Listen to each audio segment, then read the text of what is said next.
Messieurs, dames, bonjour à tous et bienvenue sur Momentum. Je m'appelle Tommy, je suis coach sportif et j'accompagne mes clients dans leur transformation physique au quotidien. Et aujourd'hui, on se retrouve pour l'épisode numéro 39 de Momentum. Et je veux te parler d'un sujet qui me tient concrètement à cœur, c'est le rôle réel d'un coach sportif. Parce que beaucoup pensent qu'un coach, ça va venir te servir qu'à transpirer, à compter tes répétitions. Mais pour moi, le vrai objectif, ça va être plutôt l'inverse, ça va être de rendre mes clients autonomes et qu'ils aient plus besoin de moi à la fin du suivi.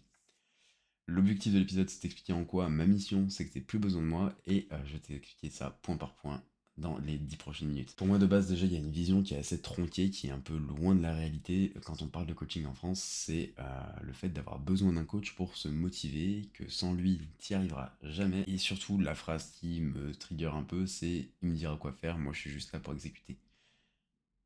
Tu comprendras que ça crée un problème direct. C'est que ça crée une dépendance à ton coach, que ça te déresponsabilise, donc du coup tu t'éloignes de toute responsabilité quant à ton suivi. Donc finalement c'est un peu une fuite finalement.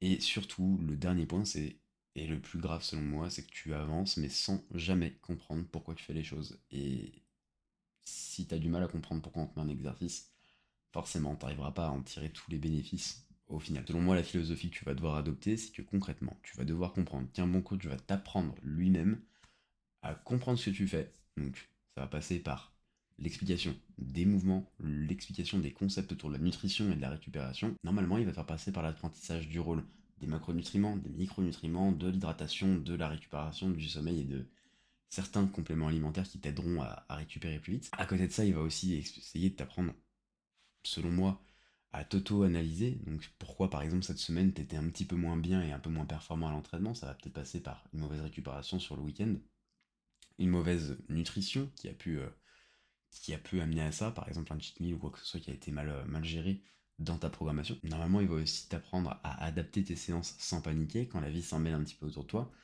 Le but d'un coach sportif, tu l'as compris, au final, c'est de te transmettre des outils pour que tu arrives à continuer seul et de manière autonome, et surtout sans te prendre la tête, parce que tu auras compris comment fonctionne ton corps, comment vont arriver les résultats, et au moins tu seras capable de gérer une période de trou, de, d'absence de suivi en tout cas. Voilà, concrètement, par exemple, il y a deux cas de figure qui peuvent se passer quand je suis en suivi avec des élèves. Ils peuvent partir en vacances, et moi aussi, ça m'arrive de prendre des vacances. Donc concrètement, mon but, c'est que pendant cette semaine-là, ils arrivent à savoir exactement ce qu'ils vont ajuster dans leur semaine pour éviter de tout lâcher et de repartir de zéro. Donc le but, c'est de garder un maximum d'apprentissage pour que ces élèves arrivent à se débrouiller seuls. On arrive au troisième point que j'ai appelé le paradoxe d'un bon coach sur ma fiche de notes. Le meilleur compliment que tu peux me faire à moi en tant que coach, c'est pas que grâce à moi, t'as perdu 10 kilos. Bien que j'en sois très fier a posteriori, forcément, hein, quand on a des évolutions clients, on est toujours très très fier. Mais concrètement, ce que je vais préférer entendre, c'est que grâce à toi, maintenant, je sais comment faire tout seul. Ça, concrètement, c'est de la réussite durable. Et du coup, quand quelqu'un me dit ça, bah, au final, ce qui va se passer, c'est que je comprends que la personne va réussir à atteindre ses objectifs, quoi qu'il en soit, parce que, bah, au final, il aura appris, il saura comment faire, et donc, du coup, il n'y aura plus qu'à faire de l'exécution. Et encore une fois, ce que la personne cherchait au départ, bah, elle l'a, parce qu'elle n'a plus trop à réfléchir. Je pense que tu as déjà entendu cette phrase, mais on dit que quand un homme a faim, il vaut mieux lui apprendre à pêcher que de lui rapporter le poisson tous les jours. Et donc, du coup, c'est plutôt cette philosophie-là que j'essaie d'adopter au niveau du coaching. Parce que le but, c'est pas que tu deviennes dépendant à mes services, mais que tu deviennes acteur de ton évolution et que tu arrives par toi-même à créer le changement nécessaire. Et donc, du coup, moi, je suis juste là pour te donner un petit à-coup de départ, une petite accélération au début et un boost d'apprentissage pour que tu réussisses après à gérer les choses sans finalement essayer de te créer une dépendance malsaine, essayer de te prendre ton argent au final à ne pas te faire évoluer. Parce que là, on est dans une relation qui est complètement toxique et là, ça sert plus à rien. Et donc, du coup, en adoptant cette vision, j'ai essayé de changer deux, trois petites choses en posant un peu plus de questions à mes clients. Peut-être que je le fais encore pas assez, mais j'essaie de les pousser à réfléchir. Par exemple, pourquoi tu penses avoir mal dormi? Est-ce que tu penses qu'il y a quelque chose que tu pourrais faire qui pourrait changer? Par exemple, je peux leur donner des petits conseils.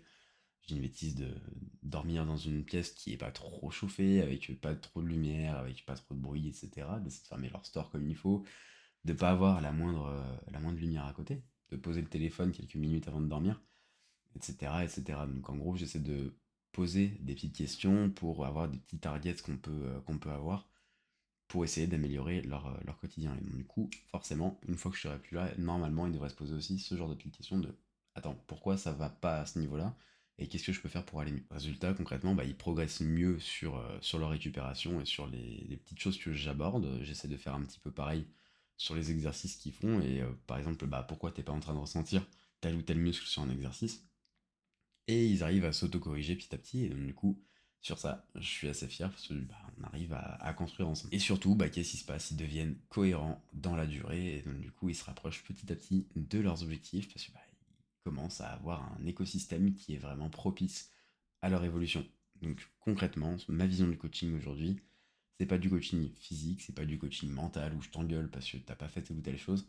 C'est plus de la transmission et de la formation pour essayer de gérer un petit peu mieux ton corps et tous les concepts environnants autour de l'entraînement, de la nutrition et de la récupération. Donc pour conclure, tu l'as compris avec cette voix toujours enrhumée, bah du coup c'est que un coach, c'est pas un gourou, c'est plutôt un guide, que son rôle ça va être de ne pas te rendre dépendant, mais plus libre face à ton entraînement et à ta façon de gérer tout ça. Et ça, j'imagine que ça change complètement la relation entre l'élève et le coach, et surtout les résultats sur le long terme. Bon, on arrive à la fin de cet épisode. Si il t'a plu, tu peux éventuellement partager le podcast parce que ça m'aide énormément à le faire connaître. Et également, si t'es coach, tu peux partager cet épisode parce que je pense que c'est un rappel nécessaire pour tous les gars de la profession. Et si t'es coaché, tu peux l'écouter avec un regard honnête sur ta relation actuelle avec ton coach ou, ou avec toi-même sur ton entraînement. Comme toujours, abonne-toi, partage-le. Et petit rappel, sur mon site tmcoaching.fr, j'ai ouvert des places de coaching en ligne. Tu peux m'envoyer un petit message pour m'expliquer ton projet et moi, je me ferai une joie de te répondre vis-à-vis de ça si je peux t'aider. Voilà, je te dis à la semaine prochaine, dimanche 18h. Salut!